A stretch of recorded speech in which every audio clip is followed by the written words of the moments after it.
Hi everyone, my name is Marianne Esau, and this is EDL 853, Module 1 Introduction. So I am originally from Deerfield, Kansas. Deerfield is out west by Garden City, about 15 miles from Garden City, kind of close to Colorado. We have about 700 people in my hometown, so it was pretty small.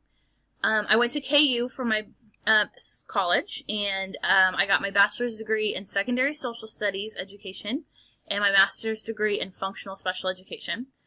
So I'm certified 6 through 12 social studies and pre-K through 12 functional SPED. And for me, SPED is definitely where my heart is. I have been working with people with disabilities since I was 16. I've worked as a coach in Special Olympics. I've worked as a personal care attendant. I've worked in group homes. I was a para when I was in college. And I've taught SPED for 8 years now.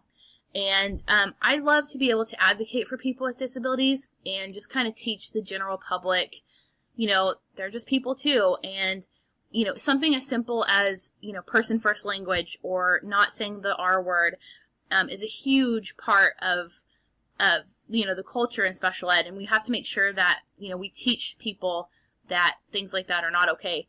And I just like to be able to educate people on that and just kind of, I guess bridge the gap between the general population and the special population. I have taught in Wichita, Kansas for 8 years at a special day school. So we have 140 special ed students, and they're 18 to 21. All of them are at the functional level. I guess some of them are at the interrelated level. But we work on job skills, daily living skills, social skills, just basically life skills all around. And for me, I have taught cooking for the past 7 years and girls' hygiene and basic math. So it's been pretty interesting to work at that school. It's called Chisholm Life Skills Center in Wichita. And I'm actually starting a new job in August, which will be at Lawrence Virtual School. So that'll be interesting to teach SPED virtually because I'm just kind of confused as to how that's going to work out. And it's a big learning curve, but I'm really excited about the new position as well. I live in Gossel, Kansas, which is about 10 to 12 miles north of Newton. I live with my husband, Evan, and our cat, Isabel, and we are expecting our first child next month. So I'm probably going to try to finish this class as quickly as I can just to make sure that, I get it done. In my free time, I like sports and reading. I love fishing and camping and being with my family and my friends. So for the critical reflection on the content-based learning materials, really my school does a really good job at this. This is all we do all day. Every one of us has our same goal in mind, and we all work together to, reach those goals with our kids. So the curriculum we use is called Brolin's, and it's a life skills based curriculum. So we use all of that material and we kind of modify it from there. So like some students are really high, some are pretty medium, some are kind of lower level, and we still modify the Brolin's to fit the needs of each student.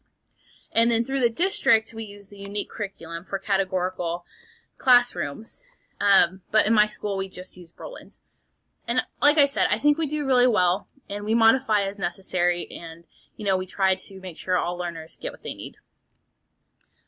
For my own self, I, as a SPED teacher, this is all I do. I mean, we get SPED materials, and we make sure that they are good for each student. And I think for me, I do my best to get that done, but the hardest thing, since I do teach 18 to 21-year-olds, is finding something that's age-appropriate but also cognitively appropriate.